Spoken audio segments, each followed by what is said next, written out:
Good morning. My name is Jason Sparks, as already been said. I've been preaching since 1999 when I graduated from Brown Trail, and I'm giving you greetings from the other side of the forest. We've always appreciated the congregations out in Tennessee, and a lot of things that are going on. Just good stuff. But I wanted to tell you that I thought I was really nervous about this series of lessons. And for the last couple of weeks, I thought, why am I nervous? And then I realized I'm not nervous, I'm excited. This is going to be a great meeting, I hope. And if it has anything to do with my effort, I'm going to do the best that I can. I hope that you will continue to come back for all the lessons. They're all going to be related to the book of James. But one of the things I've learned is sometimes we take the book of James and we treat it as the book of Proverbs. And it's been called the Proverbs of the New Testament. There's nothing wrong with getting general principles and applying them in different areas of life. But I'm hoping to show you in this week a thread that connects everything together, that will help you improve your life. That's my goal. And I hope that you can get a lot out of it. I'm putting whatever I can into it, and then hoping that you can get from this blessings and encouragement and strength to make better decisions. We all face the challenges of life, and this is all about how to deal with the challenges that we face. And no matter what the challenge is, it could be pain, it could be physical pain, it could be emotional pain, it could be spiritual problems, it could be temptation, whatever it is that we're facing, God has given us a way to get through it.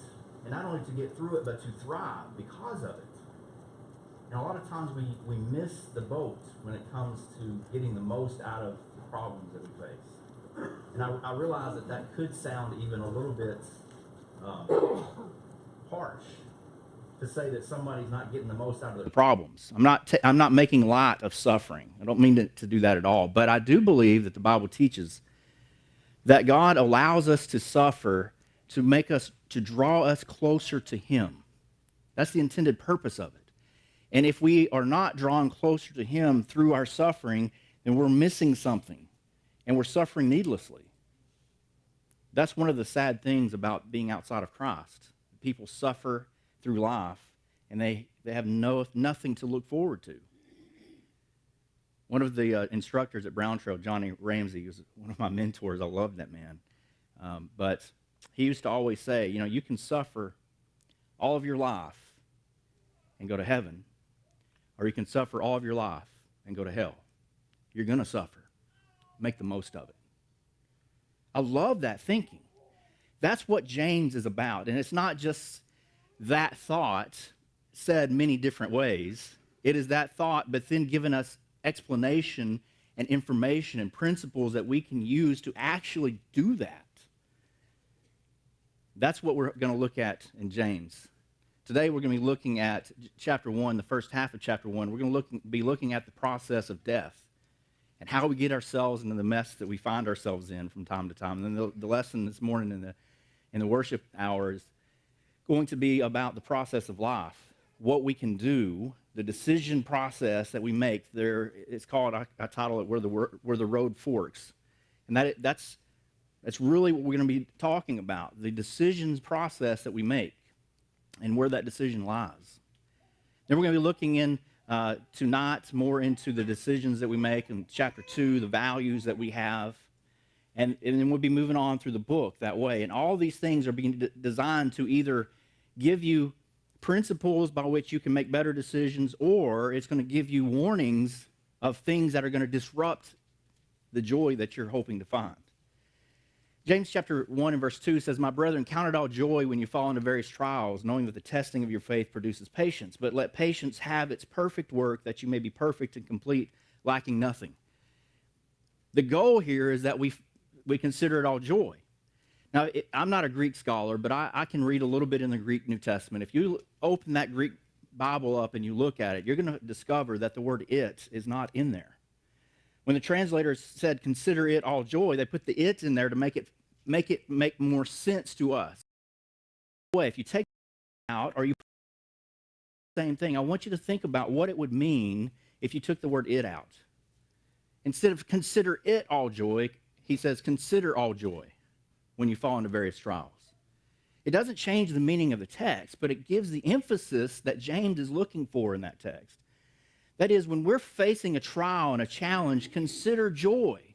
Consider the process. Consider what it takes to receive joy from the situation you're in. That's a different perspective than simply saying, consider it all joy. Sometimes we have the attitude that as long as we're kind of whistling, have you ever heard the phrase whistling past the cemetery? We're kind of ignoring the pain. We're just making the best of the situation. Put a smile on your face. Everything's okay. There was a man that I knew. I was preaching in my first work, so several years ago. He came to me, and he was in the foyer talking to me. He was in his 60s. He looked like he was in his 80s. I'm not kidding you. And he was telling me, without crying, though he wanted to, that he had cancer for the 4th time, and it was in his brain. Now, he just found out this news, and he was obviously distressed, and rightfully so, that this would bother him. A well-meaning Christian lady walked by, looked at him, patted him on the back, said, "Brother, if you have more faith, you'd put a smile on your face." And what she tried to do was encourage him, and what she did do was discourage him and make him feel even more miserable. That was mean. To go up to someone suffering, can you imagine going up to Job? "Hey, guys, just smile. It's okay. If you just smile, you have joy in your life. Just pretend you have joy." Now, that's not what this is about. But James tells us, consider joy when you fall into various trials, knowing that the testing of your faith produces patience. Know that you're going to get something out of this that will help you in the process. So what do you have to do to consider joy? Well, that's what he's talking about here in this section. And this is kind of a introductory idea. This first part of the chapter, he's just introducing us to the concept that he's going to be dealing with throughout the rest of the book. He says, "But let patience have its perfect work, that you may be perfect and complete, lacking nothing." We know that the word patience can mean various things, but I want you to think about patience, especially in the book of James, is not something that we simply we put up with something, but actually that we're enduring. The word hupomone means to carry upon, carry a load. The idea is, especially in James, is not just see how much you can suffer and then just realize that you're going to be good. Everything will be good in the end if you just suffer through it. But the idea is that you're carrying a load. You're doing something with your suffering.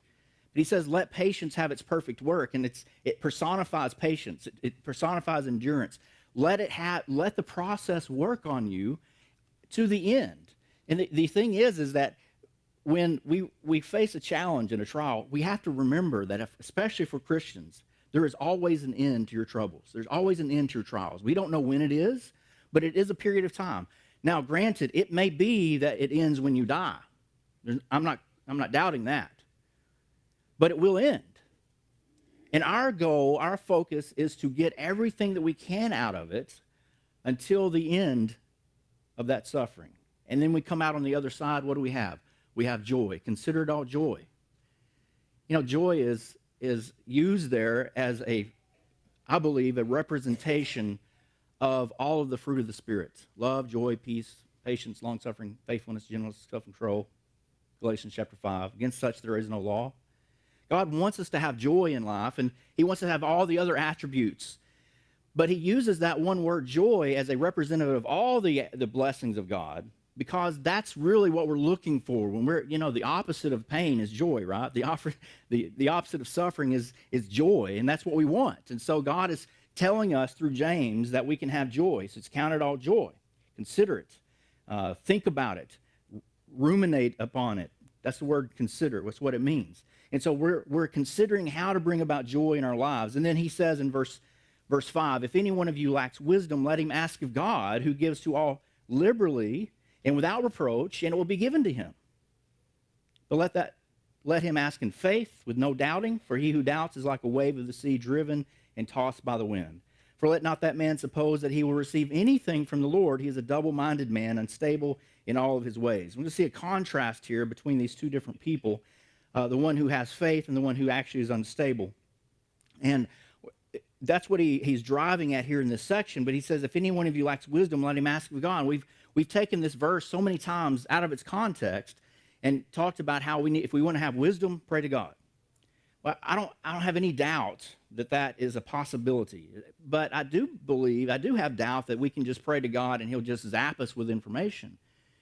We all know that wisdom comes through the application of knowledge. Have you ever heard the term, age brings wisdom? It's a proverb, but we also know that it's not always true. Have you ever met a foolish old person? I don't mean to be disrespectful, but age does not bring wisdom necessarily. Experience that is tied in with knowledge of God's word is what brings in wisdom. And so we can be wise and by studying God's word and applying it in our lives, and we can actually live it out, and that shows that we're living a wise life. And this is what James is telling us to do.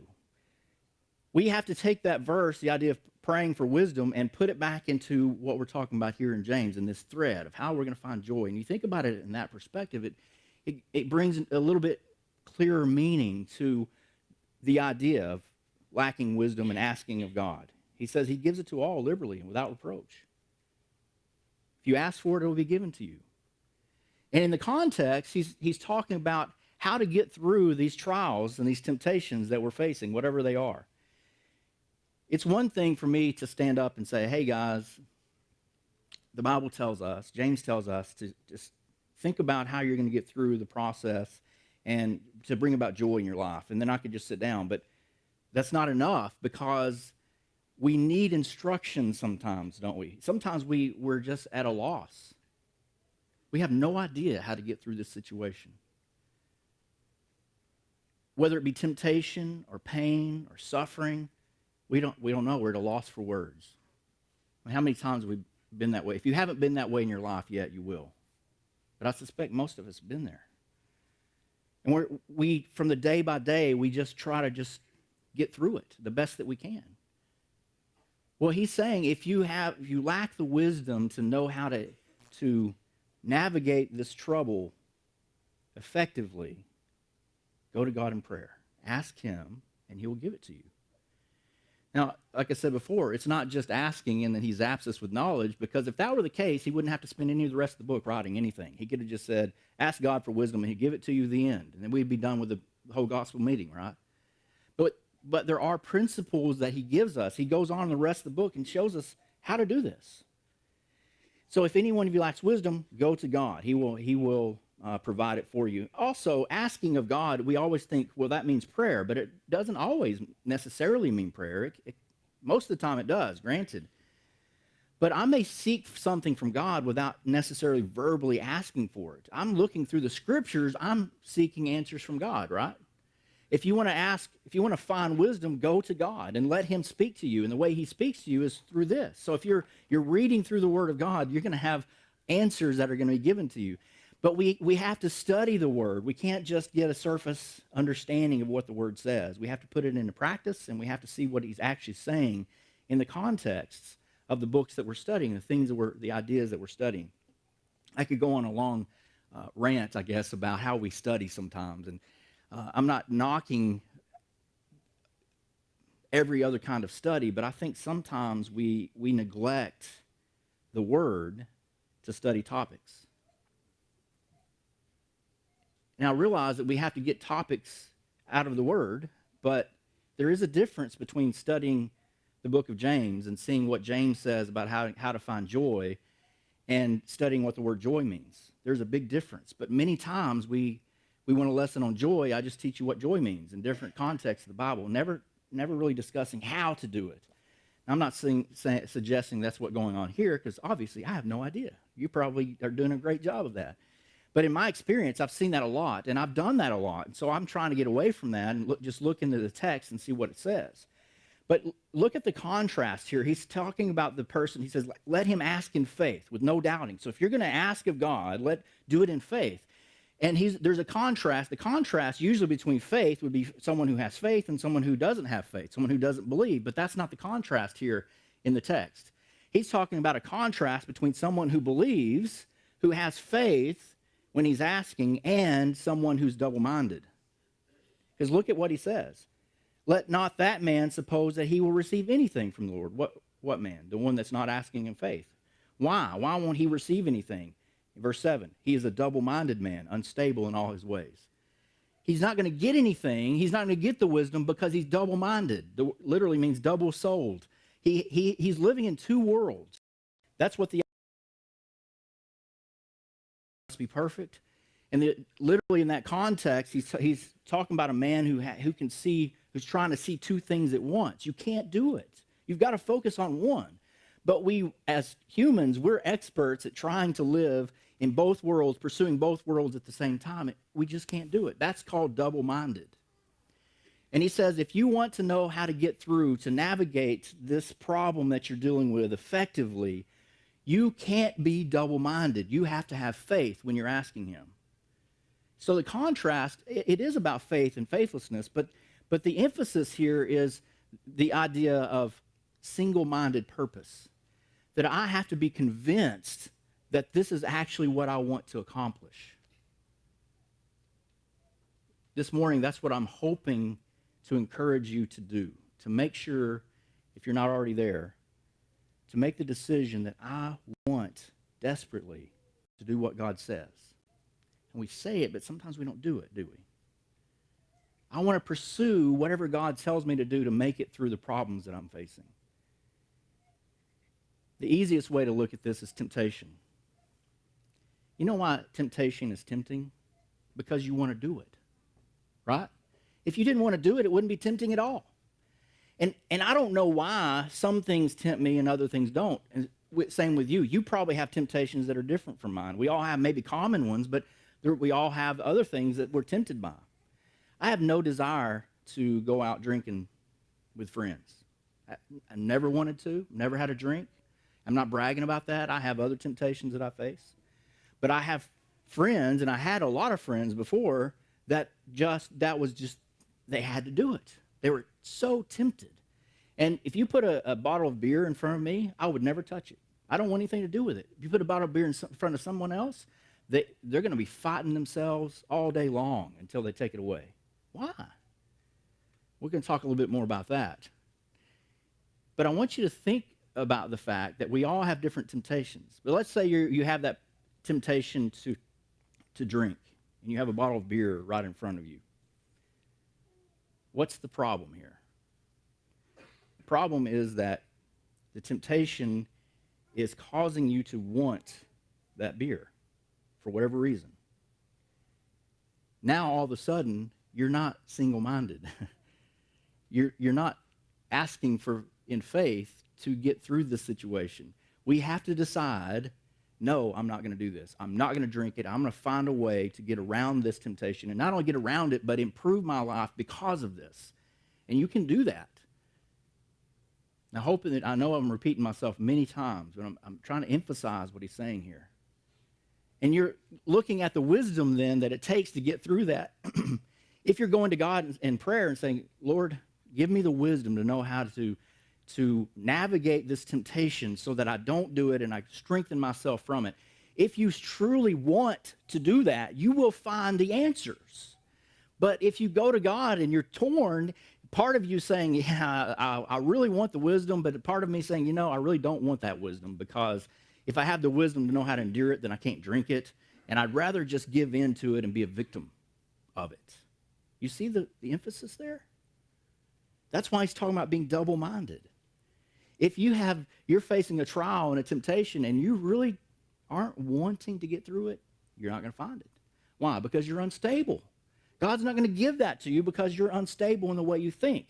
But if you will single-mindedly, in full purpose, devote yourself to finding the answer, to consider it joy when you're facing that trial, you will find the answer. And he said God will give that to us all. He says he gives it liberally and without reproach. You can't ever ask too much for God's wisdom.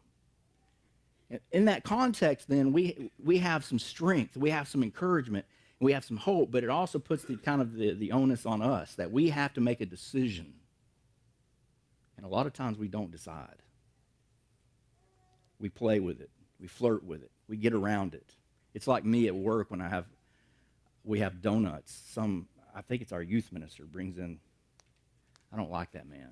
He brings in donuts and all kinds of stuff in the break room. And there's a staff there because there's several men that work there and a couple of secretaries. And because we have the School of Preaching and I have the television program, The Truth and Love, that I'm the director for. And so there are a lot of guys around, and they bring donuts sometimes. And I'll walk by, and I'll see those. Like, no, it's not for me. But then I catch myself, I need to go down the hall for some reason. I never go down the hall, but when there's donuts, I find myself in the hall a lot. You understand what I'm saying?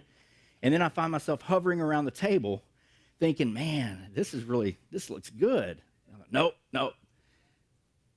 We all understand how this works. And sometimes I win, and sometimes I lose. I'm hoping that I'm training myself to use wisdom. And that's a silly example, but apply it to the things you're suffering. Apply it to the things that you're facing, the temptations and the trials that you're going through. And you'll see the necessity of this book. That's why I love this book so much. It's so practical. And you'll see that as we go through. He's talking generics right now, but we're going to have some principles that are going to get down to earth for us really quick. But don't even think that you're going to have help if you're not even committed to be single-focused on what is right. And then look in verse 9. He says, let the lowly brother glory in his exaltation, but the rich in his humiliation, because as the flower of the field he will pass away. For no sooner has the sun risen with a burning heat than it withers the grass, its flower fails, its beautiful appearance perishes, so the rich man also will fade away in his pursuit. When I first was studying this out, I looked at that. He's talking about the rich and the lowly and the rich, not the poor and the rich. The lowly and the rich. Absolutely, the rest of the world, we're pretty rich. So he's not lumping rich people against poor people. He's lumping rich people against lowly people, lowly-minded people. So think through that. Think about it as we go through that. Let the lowly brother glory in his exaltation. He's lowly minded, and he's realizing that he's glorying in something. That is, he's glorying in something that's not of this world. He's glorying in something that is coming in the future. Right now, we're lowly. Right now, we don't have the need to make sure that they lower themselves, that they will glory in that, not in the riches they have, because he says, as the flower of the field, he'll pass away. No sooner has the sun risen with a burning heat than it withers the grass. Its flower fails, its beautiful appearance perishes. So the rich man also will fade away in his pursuits. In other words, the pursuits of the rich, the pursuits of this world, they fade. They're really not worth anything in the end. And when everything is said and done, when all the elements have been destroyed with fervent heat, and we're standing before the judgment seat of God, it's not going to matter a hill of beans how much money we had or how many things we had. But don't we get caught up worrying about that stuff? So we have to have our priorities in the right place. When I started understanding that, it made me realize that that's exactly, he's just giving an illustration of what he's been saying all along already. If you want to make it to heaven, you've got to want it. You've got to desire it. You've got to make it your ambition, your aim, your goal, and not get caught up pursuing the things of the world around us. And in a practical matter, if you want to make it through your challenges and your trials, you're going to have to look at the big picture. So many times we suffer because we do it to ourselves. We put ourselves in bad situations because we don't think big. We don't think big picture. We put ourselves in situations where we're going to be tempted because we're worried about the things of this life and the pleasures of sin. And sometimes we stumble into temptation, and we forget to look at the bigger idea. You know, the immediate pressures of temptation can overwhelm us. You take someone who is in poverty. They've lost their job. They have nothing in the bank, no food, nothing to go by, and they have a starving child at home. You think there's some temptations there to do something illicit or wrong? Yeah.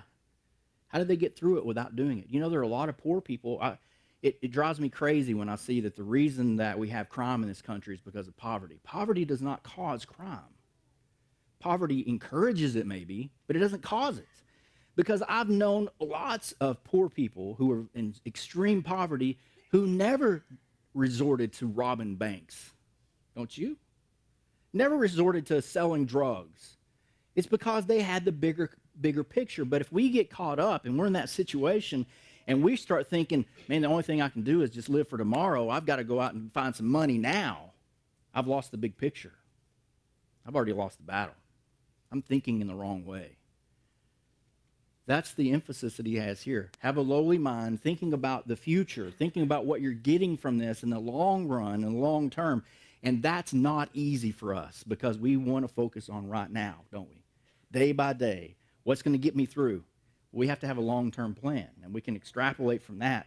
We can then plan. You know, the best way to live, in my opinion, is to look at a goal for what you want out of your life and then work backwards. Say, what do I need to do today to reach that goal in the future? And if it doesn't reach toward that goal, I don't need to do it. If heaven is your goal, make sure that every single day you're finding another step toward that goal. Don't buy into the idea of Calvinism that says we don't have to do anything. And the book of James absolutely destroys that idea. You can't make it to heaven unless you decide that you're going to live according to the Word of God. And he emphasizes that over and over and over. So we have to have a lowly mind. We have to look ahead at what's coming. And that's what he's driving at when he says that we have to look at the contrast between the lowly and the rich. Now, I want to talk a little bit more about this next section, and this actually has been building up to this whole time. He says, blessed is the man who endures temptation, for when he has been approved, he will receive the crown of life, which the Lord has promised to those who love him. Let no one say when he is tempted, I am tempted by God, for God cannot be tempted by evil, nor does he himself tempt anyone. But each one is tempted when he is drawn away by his own desires and enticed. Then when desire has conceived, it gives birth to sin, brings forth death. Do not be deceived, my beloved brethren.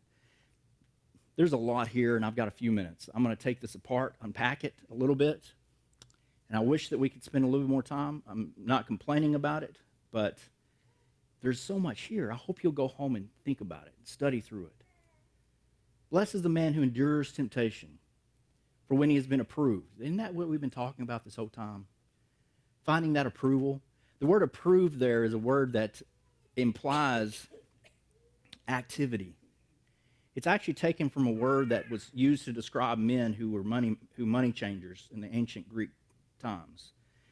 They would make money and they would put it into circulation. And they had to do it according to certain laws. There were lots of laws written about it. And what they would do is they pour metal into a mold, and they would take it out of the mold, and it had rough edges, so they had to file it down.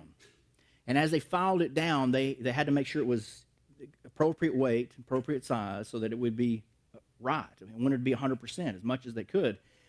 If it was not sanded down enough, then when they gave it to someone else, it'd be like 110%, and they would only get back 100%. They would lose money.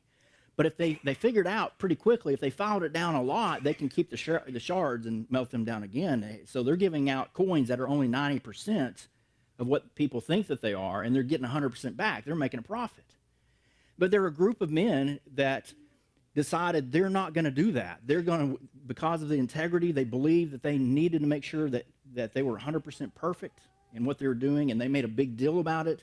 They had an incredible reputation because of this. They saw these people as men of integrity because they would not allow anything to get in the way of them giving that coin 100%. No more and no less. They were called dokimos. That's what one man would be called. A man who was that way, he would be called a dokimos. When he says, blessed is the man who endures temptation, for when he has been approved, he will receive the crown of life. The word approved there is that word dokimos.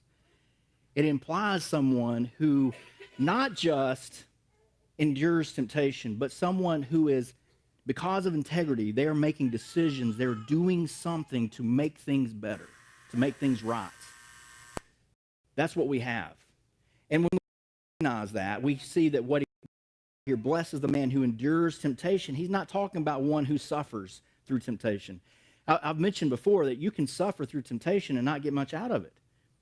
I don't want that. You don't want that because they're not seeking wisdom. They're not looking for God's ways. And we need to have integrity, and that means that we're actively pursuing what God says to do in order to make that situation better, to improve our lives based upon that. So when we've been approved, he will receive the crown of life, which the Lord has promised to those who love him. Then look at what he says in verse 14. Let no one say when he's tempted, he's drawn away, but each one, when he is tempted, is drawn away by his own desires and enticed. So the next 5 minutes, I want you to think about this process. It's the process of death. And it's been building up to this whole time. Look at what he says here. I'm going to start over here so that you can kind of have a visual representation of this. In the process, he says, what does he say here where it begins? Each one is tempted when he is drawn away by his own desires and enticed. That's here. It starts with a desire. Now, why we have that desire?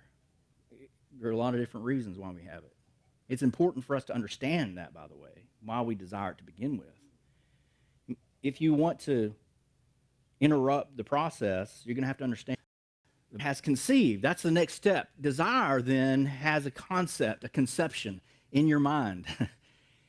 You know, it's one thing to desire something, but then it's another thing when you start thinking about how you're going to accomplish it.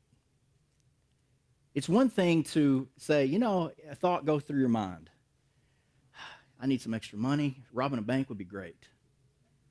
But then you go to the next step and you start thinking about how you could accomplish that. You're starting a process here. Do you see that? That's why when Jesus said that even to look upon a woman to lust, that's what he's talking about when he says it's adultery, even to look upon a woman to lust. And the word to is very important there, with the intention of lusting. But we all have these fleeting thoughts that go into our, and so men, we have these fleeting thoughts that now and then you see someone who's attractive and a thought will come in your mind. That's not the process of death. That doesn't mean you've sinned. But when you ruminate on it and you start thinking, I wonder what I could do, or you may not even be realizing you're thinking about it. All of a sudden you find yourself hanging around a woman that's attractive to you. Process. When desire then has, because the next step, after you're thinking about how to do it, you're going to do it. That's why you're thinking about how to do it. Now, you may interrupt that process, and you may not have the courage to do it, or maybe something will get in the way, or maybe you come to your senses and finally decide, no, I'm not going to do that. It's not inevitable, but that is the next step in the process. So then you do the sin, and then sin, when it is full grown, brings forth death. Now, the thing about sin is that you can get away with it for a while. Have you noticed that? Some people get away with it for a long time before it catches up with them. But it will always lead to death. And you actually start dying as soon as you do it. But this is the process of death. Desire conceives. Sin is born. And sin grows up, and it's a terrible, terrible teenager. And it kills you. It's never going to go away until you deal with it. That's what we're looking at really in the rest of this book, this process of sin. I'm illustrating that by walking around. I want to burn this into your brain because we're going to talk about it a lot this week. This process, desire, conception, sin, and death. We've got to break the chain. We've got to break the process. And only the Word of God can do it. It's all we've got. There's nothing else that can do it. That'll be the emphasis of the lesson in the sermon. I hope that I've encouraged you to think about this and look at James and an overall scope of what he's trying to say. And I hope I've encouraged you to make a decision that you're going to face the challenge. And some of you may be facing challenges and temptations and problems, and you've given up. I want to give you hope. You don't have to give up. You can decide to do what is best. Thank you so much for your attention.